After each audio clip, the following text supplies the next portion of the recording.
Pap, kalau misalkan memang Islam adalah sebuah agama yang sempurna, maka mengapa kemudian yang dipenjara banyaknya yang Islam? Yang korupsi banyaknya Islam. Mohon maaf, yang menjadi pelacur banyaknya orang Islam. Yang jadi koruptor, udah tadi, banyaknya orang Islam.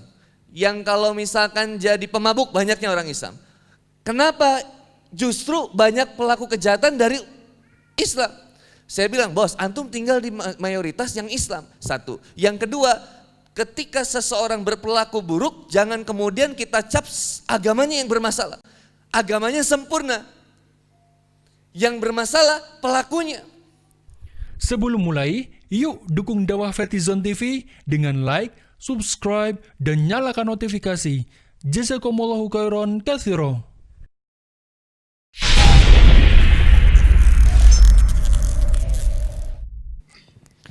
A'udzubillahi minasyaitonirrajim. Bismillahirrahmanirrahim. Rabbi shrah li sadri wa yassir li amri wahlul 'uqdatam min lisani yafqahu qawli.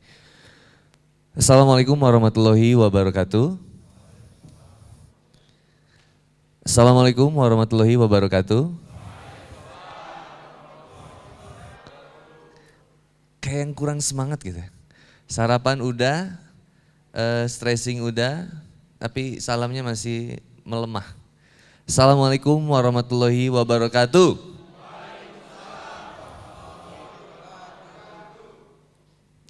Alhamdulillahilladzi anzala sakinata fi qulubil mu'minin liyazdadu imana ma'a imanihim. Asyhadu an la ilaha illallah wahdahu la syarikalah wa asyhadu anna Muhammadan abduhu wa rasuluh.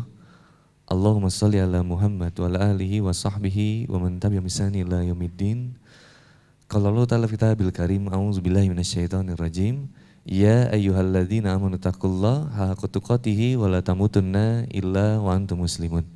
Hai orang-orang yang beriman, bertakwalah kepada Allah Subhanahu wa taala dengan sebenar-benarnya takwa, dengan seserius-seriusnya takwa, dan janganlah kamu mati kecuali dalam keadaan totalitas loyalitas berserah diri kepada Allah Subhanahu wa taala. Quran surat apa, ayat keberapa? Assalamualaikum. Ini Quran surat berapa, ayat keberapa kira-kira? Dihitung sampai 3, 5 juta rupiah, 1, 2, 3, terima kasih kalau tidak ada. Nah ini Quran surat Ali Imran ayat 102, Insya Allah. Itu yang biasa ada di tiap Jumatan. Jumatan seminggu sekali. Malesnya luar biasa, sampai ada orang kalau yang lain masuk untuk ke masjid datang Jumatan itu datangnya di akhir, pulang paling awal. Dan pulang mengambil yang terbaik.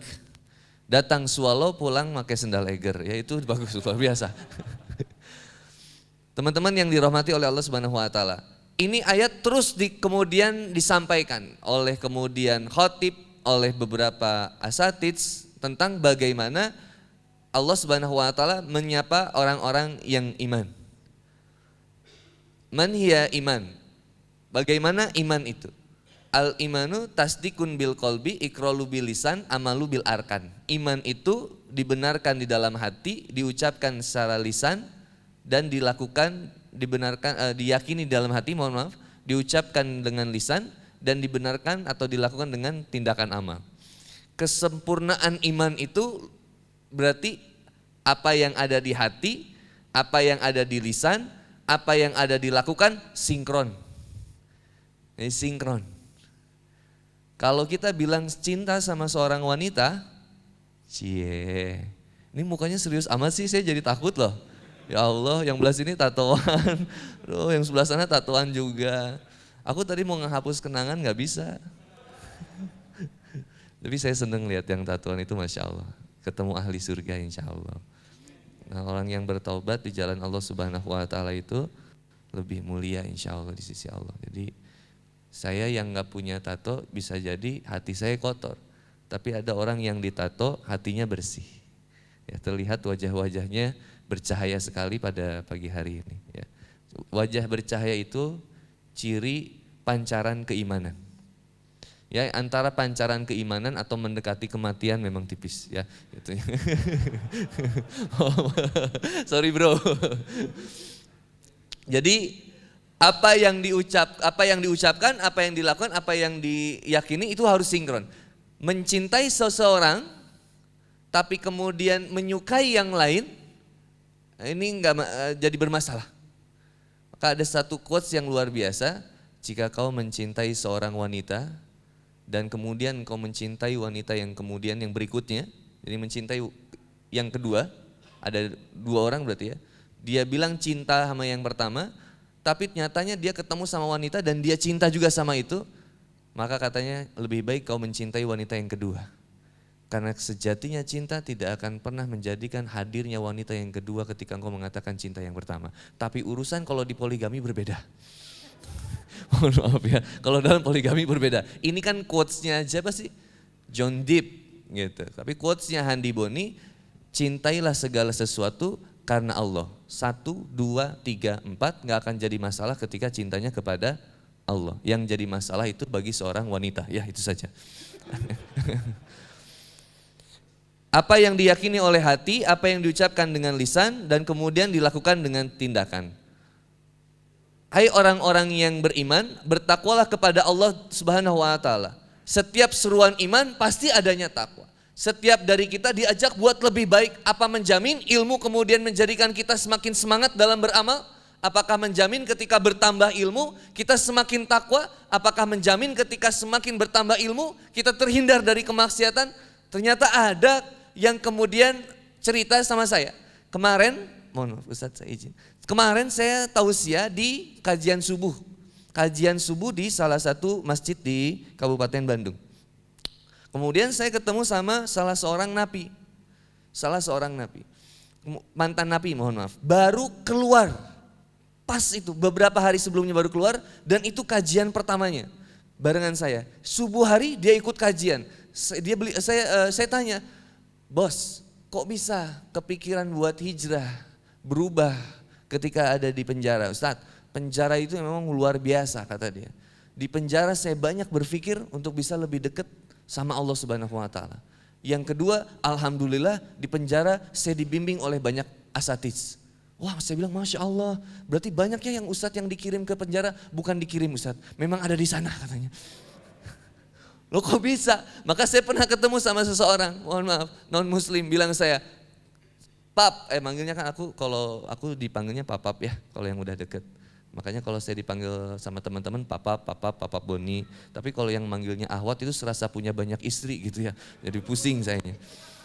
Tapi manggilnya papap aja. Kalau yang udah deket pasti manggilnya papap. "Pap, kalau misalkan memang Islam adalah sebuah agama yang sempurna, maka mengapa kemudian yang dipenjara banyaknya yang Islam?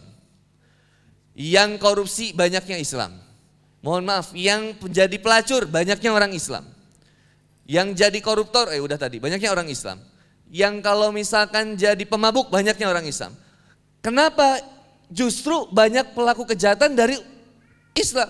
Saya bilang, "Bos, antum tinggal di mayoritas yang Islam." Satu. Yang kedua, ketika seseorang berperilaku buruk, jangan kemudian kita cap agamanya yang bermasalah.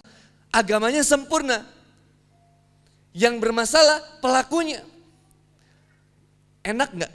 Misalkan kita nih kita sedaerah nih. Tinggalnya misalkan kita semuanya sama nih. Sebutlah misalkan nama daerahnya Brotherland, Tanah Abang. Kita tinggal di Brotherland, Tanah Abang. Semua nih kita tetanggaan ini semuanya. Kita tetanggaan semuanya. Tiba-tiba AA ditanya, "A, dari mana Bang? Dari mana Bang?" "Saya dari Brotherland." Nah, kebenaran ada satu kasus di Brotherland ini seorang pembunuh tertangkap dan ternyata orang Brotherland. Kemudian ketika tampil, "Saya orang Brotherland." Kemudian orang ini bilang gini, "Oh, orang Brotherland ya, yang pembunuh itu ya." Semuanya itu pembunuh, dicap sama dia orang Brotherland, semuanya pembunuh. Kita pasti gak akan terima, gak bisa. Gak semua orang Brotherland pembunuh. Gak semua umat Islam yang seperti itu. Ada yang salah, bukan dengan Islamnya, dengan pelakunya. Luar biasanya kita menjadi representatif bagi orang untuk mengenal Islam.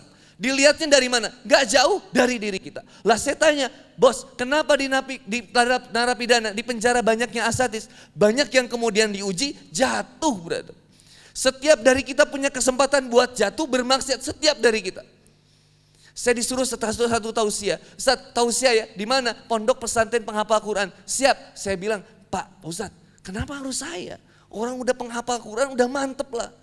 Ustaz, penghafal Quran tapi masih ada yang pacaran. Kok bisa? Quran gak nempel di dalam hatinya.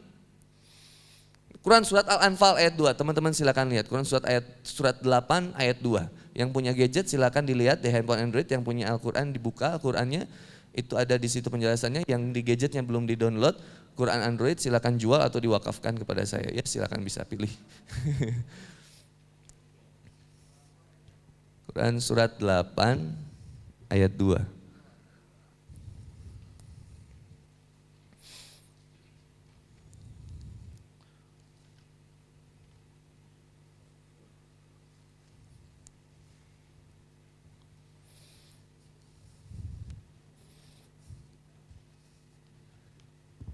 A'udzubillahi minasyaitonirrajim. Bismillahirrahmanirrahim. Innamal mu'minuna alladzina idza dzukirallahu wajilat qulubuhum wa idza tuliyat 'alaihim ayatuhu zadatuhum imana.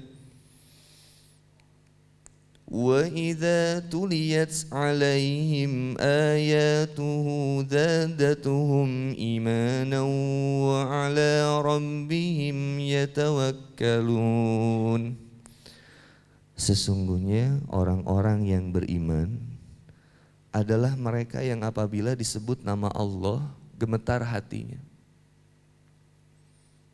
Innamal mu'minuna alladzina idza dzukirallahu wajilat qulubuhum. Sesungguhnya orang yang beriman itu ketika disebut nama Allah gemetar hati. Dan apabila wa idza tuliyat alaihim ayatuhu zadatuhum imanan, dan ketika dibacakan ayat-ayat Allah kepada mereka bertambah kuat imannya. Wa ala rabbihim yatawakkalun. Dan hanya kepada Tuhannya lah mereka bertawakal. Kita tadaburi ayat ini yang luar biasa. Kata Allah, innamal mu'min. Sesungguhnya orang-orang yang mukmin, orang-orang yang iman itu yang ketika disebut nama Allah gemetar hatinya. Kenapa bisa gemetar? Kalau kita kadang beda, saya beda. Diimamin sama Ustadz Muzammil. Dibacakan ayat Allah. Ar-Rahman. Yang gemetar bukan hati, lutut. Panjang. Gak kuat. Aduh, repot imam kita. Ada imam yang bagus bacaannya, gak kepake di masjid. Udahlah, jangan pakai itu. Kenapa? Panjang bacaannya. Makanya kalau Kang Boni mah sangat dicintai sama warga masyarakat. Setiap tarawih, trikul, inna aktoinakal kausar. Pernah satu kali pakai Al-Baqarah, alif lam mim. Oh itu jamaah terlihat resah itu. Ada yang padahal Anda bilang Allahu Akbar. Seayat aja. Irit bos. Pernah ada kisah sahabat dulu, zaman sahabat, ketika Rasulullah SAW itu kemudian melakukan sholat malam, belakangnya salah seorang sahabat ini ikut. Dan pada saat itu Rasulullah SAW membacakan surat Al-Baqarah. Dikira sudah selesai, terunya lanjut lagi. Itu sholat malamnya, Masya Allah, panjangnya luar biasa. Indah bacaannya dan panjangnya jangan ditanya katanya. Lamanya jangan ditanya, lamanya luar biasa. Suatu saat sahabat ini ketika kembali kepada sahabat-sahabatnya yang lain, ke teman-temannya, dipraktekin sholat isya baca itu. Stres gak itu kita kira-kira tuh? Sholat isya bacanya surat Al-Baqarah. Itu hari pertama masih banyak, hari kedua mulai berkurang, hari ketiga sepi bos, hari keempat, pada kemana ini? Akhirnya balik ke Rasul, ya Rasulullah SAW, kenapa ini sahabat kami ya Rasul? Semua sudah melemah imannya, gak mau lagi sholat malam. Gak mau lagi sholat isya berjamaah. Kenapa? Oh coba panggil. Ya Rasul, bukannya kita gak mau sholat berjamaah ya Rasul. Tapi kalau sholat isya bacaannya Al-Baqarah ya Rasul. Pegel juga katanya.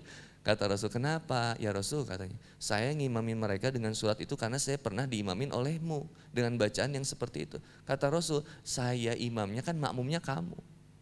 Tapi ketika kamu imam, menjadi imam, kan makmumnya mereka. Kasih yang slow-slow aja. Tempatkan kondisi itu dengan proporsional gitu. Gak sama kayak Ali bin Abi Thalib radhiyallahu anhu ketika diprotes sama rakyatnya. Hei Ali, kamu gak becus nih ngurus negara. Kok begini sih? Kata Ali, kata orang ini, padahal zaman dulu, waktu Utsman, waktu Abu Bakar, waktu Umar, waktu Utsman, waktu Umar, waktu Abu Bakar As-Siddiq radhiyallahu anhu, itu lebih baik kok dari kamu. Kata Ali, zaman Abu Bakar As-Siddiq radhiyallahu anhu, umatnya seperti Abu Bakar, seperti Umar. Ketika zamannya Umar, umatnya seperti Utsman. Ketika zaman Utsman, rakyatnya seperti saya. Zaman saya, rakyatnya seperti kamu. Saking stresnya gitu. Ini kayak modal kamu ini kan, kualitasnya. Balik lagi teman-teman. Innamal mu'min, sesungguhnya orang-orang mukmin yang ketika disebut nama Allah, gemetar hatinya. Yarhamukallah. Kebayang gak berada Sister Villa? Ketika seseorang disebut nama Allah, gemetar hatinya. Ada yang dengan nama ma'iyah, yaitu ketika kemana-mana kita bersama dengan Allah. Ma'iyah itu kan gitu. Kemana-mana udah rasanya sama Allah. Karena merasa diawasi, merasa dipantau terus sama Allah.